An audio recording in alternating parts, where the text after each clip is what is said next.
Assalamualaikum warahmatullahi wabarakatuh. Sebelumnya saya mengucapkan terima kasih kepada Ibu Agustina MSI selaku dosen mata kuliah Kewarganegaraan yang telah memberikan kesempatan saya untuk presentasi. Saya Rio Agustian. Di sini saya ingin mempresentasikan paper yang sudah saya buat dengan judul Transformasi Penegakan Hukum dan Integritas Sosial di Ambang Satu Abad Kemerdekaan.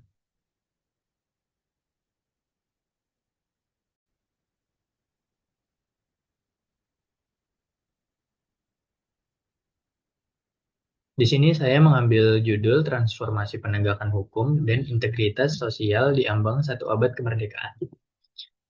Bayangkan Indonesia di tahun 2045 bukan sekedar gedung pencakar langit, tapi sebuah bangsa di mana seorang nelayan di pelosok Maluku merasa seaman seorang pejabat di Jakarta saat berhadapan dengan hukum. Visi saya adalah keadilan yang bernafas. Di masa depan ini, hukum bukan lagi instrumen kekuasaan, melainkan pelindung martabat manusia yang transparan dan tak terbeli. Masalah dan fokus, di sini saya mengambil fokus penegakan hukum. Mengapa fokus pada hukum? Karena tanpa hukum yang adil, kemajuan ekonomi hanyalah istana pasir. Saat ini, kita masih berhadapan dengan mafia tanah dan disparitas vonis yang melukai rasa keadilan. Untuk 2045, kita harus merombak pengadilan menjadi sistem yang terdesentralisasi dan otomatis. Kita butuh digital land registry berbasis blockchain untuk menghapus mafia tanah selamanya. Dan sistem pengadilan yang bisa diakses publik secara real time dari mana saja. Strategi anti korupsi dan hak asasi manusia. Korupsi adalah parasit bagi keberlanjutan. Solusinya apa? Solusinya itu bisa digitalisasi radikal.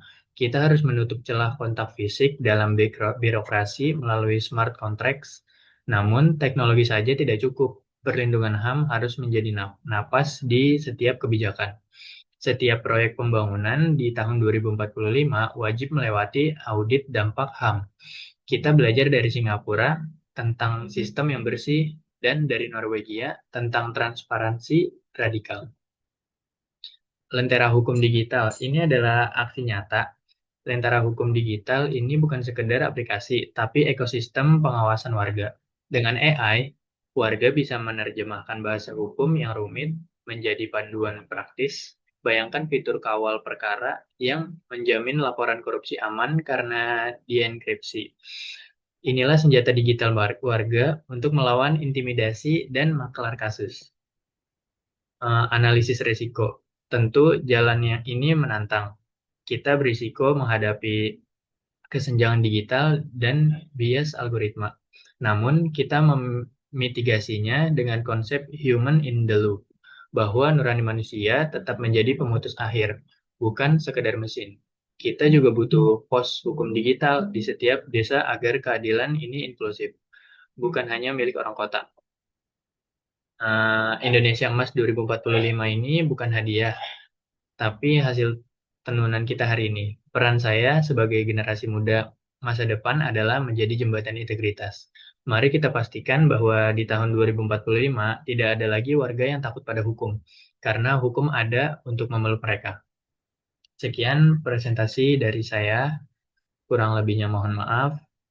Terima kasih.